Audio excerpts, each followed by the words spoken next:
प्रणाम।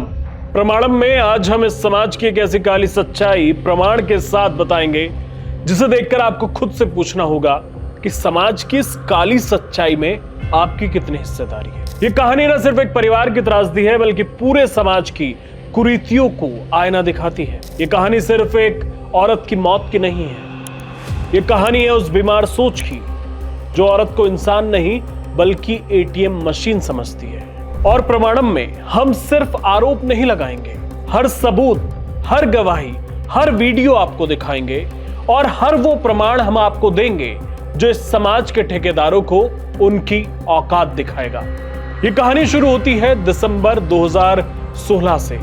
रूपबाज गांव ग्रेटर नोएडा के पास भिखारी सिंह पायला, एक साधारण किसान, अपनी दो बेटियों कंचन, जब उनकी उम्र 20 साल की थी, और निक्की की उम्र उस वक्त 18 साल की थी, दोनों की शादी एक ही परिवार में कराते हैं। दूल्हे हैं सिरसा गांव के रोहित भाटी और विपिन भाटी, भाई भाई हैं। शादी हिंदू रीति रिवाज से बिना दान दहेज के, लेकिन पिता ने दिल खोल कर दिया। जितना एक पिता की हैसियत होती है वो अपने बच्चों के लिए उससे कहीं ज्यादा करता है, और ऐसा ही उन्होंने किया।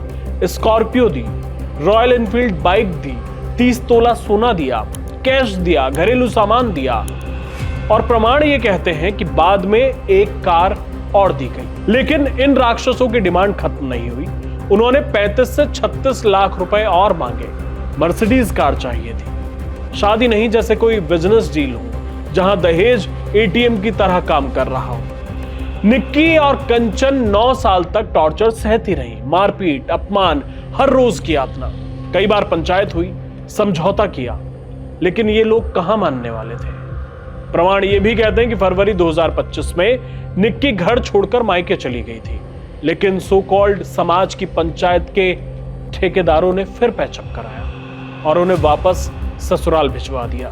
अब आते हैं उस काले दिन पर, 22 अगस्त 2025, गुरुवार शाम करीब 5:30 बजे। सिरसा गांव का वो घर।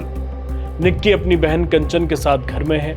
निक्की एक इंडिपेंडेंट औरत है, ब्यूटी पार्लर चलाती थी, इंस्टाग्राम पर रील्स पोस्ट करती थी, परिवार पालती थी, क्योंकि कहा जाता है कि विपिन तो शराबी और बेरोजगार था। लेकिन ससुराल वाले कहते थे कि रील्स पोस्ट करना बंद करो, पार्लर चलाना बंद करो, जैसे औरत की आजादी दहेज से ज्यादा खतरनाक हो।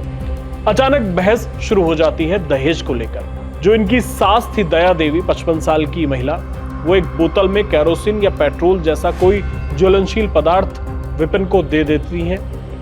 विपिन, वो क्रूर पति, निक्की के बाल पकड़कर घसीटता है, गले पर हमला करता है, थप्पड़ मारता है, फिर वो ज्वलनशील पदार्थ डालकर लाइटर से आग लगा देता है। निक्की चीखती हुई, जलती हुई सीढ़ियां उतरती है, गिरती है, और इस सब का प्रमाण ये है कि निक्की की बहन कंचन ने अपने फोन से ये पूरा हॉरर रिकॉर्ड कर लिया। वीडियो में साफ दिख रहा है विपिन और उसकी सास दया का अपराध। और इसका सबसे बड़ा प्रमाण ये भी है कि निक्की का 6 साल का जो बेटा है वो उस वक्त वहीं था। वो मासूम बच्चा सब देख रहा था। उसने पुलिस को बयान दिया कि पापा ने मम्मा के बाल पकड़े, कुछ उनके ऊपर डाला, चांटा मारा और फिर लाइटर से आग लगा दी। मम्मा के ऊपर पहले कुछ डाला, फिर मम्मा को चांटा मारा, फिर लाइटर से आग लगा दी। बच्चे की आंख में वो खौफ जो कभी नहीं मिटेगा।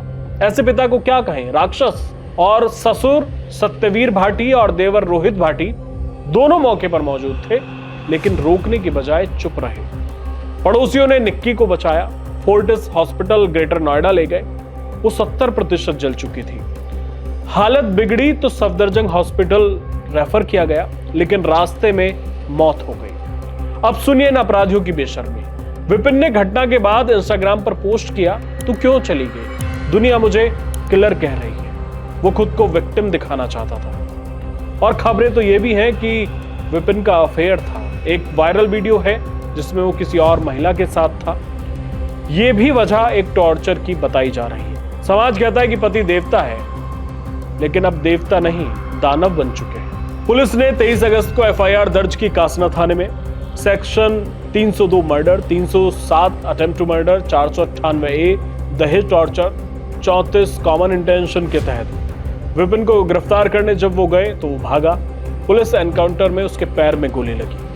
सास को अगले दिन गिरफ्तार किया। फिर सत्यवीर और रोहित को 25 अगस्त को गिरफ्तार किया गया। ऐसे केस में जस्टिस तेज होना चाहिए। स्टैटिस्टिक्स की बात करें तो इंडिया में हर साल 7,000 से अधिक इस तरह की डेथ्स होती हैं, लेकिन कितनों को सजा मिलती है। निक्की चली गई, लेकिन उसके जलते हुए जिस्म की चीखें क्या समाज की नींद तोड़ेंगी? ये लड़ाई सिर्फ कोर्ट की नहीं है, ये लड़ाई हर माँ बाप, हर बहन बेटी, हर उस इंसान की है जो महिला को इंसान मानता है, उसे सम्मान देता है। क्या हम इस समाज को बदल पाएंगे या हमारी बेटियां यूं ही जलती रहेंगी?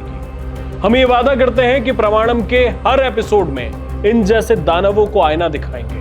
और आखिरी सवाल आपसे है, अगर आपकी बेटी, आपकी बहन, आपकी दोस्त दहेज की आग में जलाई जाए तो क्या आप भी चुप रहेंगे? और नहीं रहेंगे तो किसी पीड़ित की आवाज बनिए। प्रणाम।